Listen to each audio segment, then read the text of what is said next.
السلام علیکم ورحمۃ اللہ وبرکاتہ۔ ناظرین، آج کے اس ویڈیو میں ہم آیت الکرسی سے جادو کے کاٹ کا عمل آپ کو بتائیں گے کہ کس طریقے سے اس سے جادو کا کاٹ کیا جاتا ہے۔ اس سے پہلے حدیث اور روایتوں میں اس کی فضیلت اور فوائد کے کچھ بیان ہم آپ کو بتائیں گے۔ جیسا کہ حدیث شریف میں آتا ہے کہ جو شخص آیت الکرسی پڑھتے وقت گھر میں داخل ہو، یعنی کہ پڑھ کر کے گھر میں داخل ہو، تو شیطان اس کے ساتھ گھر میں داخل نہیں ہوتا، اور گھر میں داخل ہو کر کے پڑھے تو اس کے گھر سے غربت دور ہو جاتی ہے۔ اور حدیث میں یہ بھی آتا ہے کہ جو شخص وضو کے بعد ایک بار پڑھے تو اس کے ایک درجہ 10 بار پڑھے تو 10 درجہ بلند ہوتے ہیں۔ اور جو شخص آیت الکرسی ہر نماز کے بعد پڑھتا ہے اس کے اوپر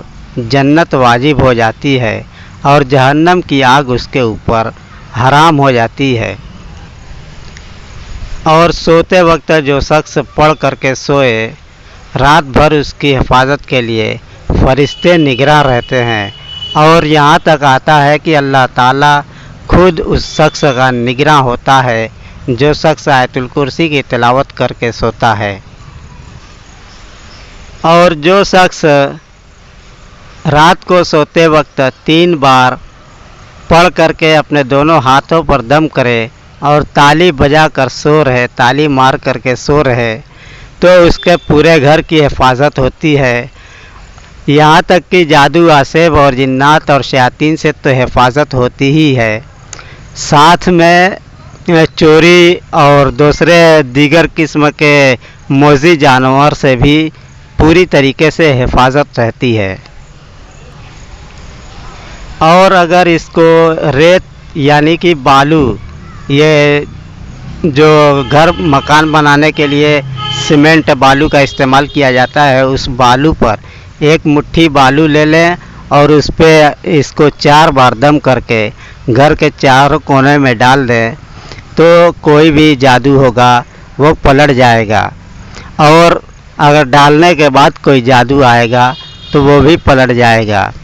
اور اس کو ڈالنے کے بعد آپ کے گھر کی بندش ہو جاتی ہے، پھر چاہے آپ اس کو جھاڑ کر کے پھینک دیں، پھر بھی آپ کے گھر کی بندش بنی رہتی ہے، اور اس بندش سے موذی جانور بھی گھر میں داخل نہیں ہوتے۔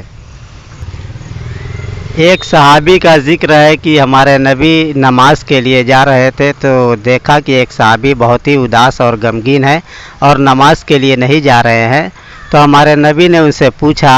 کہ کیا بات ہے، کیوں اتنا پریشان ہو اور نماز کے لیے نہیں جا رہے ہو؟ تو انہوں نے بتایا کہ میرا بیٹا جو ہے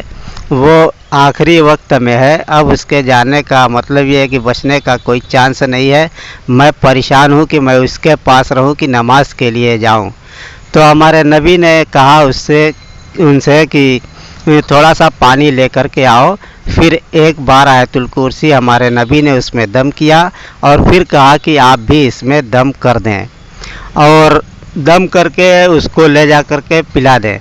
تو جب وہ لے کر کے چلے گئے تو ہمارے نبی چلے گئے نماز کے لیے، تو پھر سوچا کہ پتہ نہیں وہ ٹھیک ہوا کہ نہیں ہوا، تو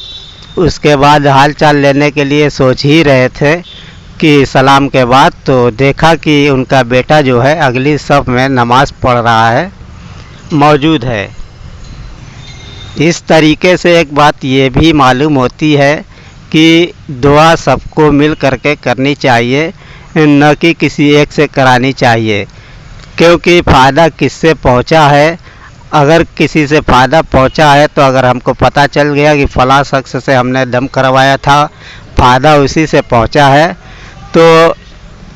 کیا ہوگا کہ اس کے اوپر بھی تکبر ہوگا، اس کو بھی گھمنڈ ہوگا کہ میں نے پھونک دیا ٹھیک ہو گیا، اور آپ کو بھی یہ ہوگا کہ مطلب یہ ہے کہ آپ نے اس سے دم کروایا ٹھیک ہو گیا۔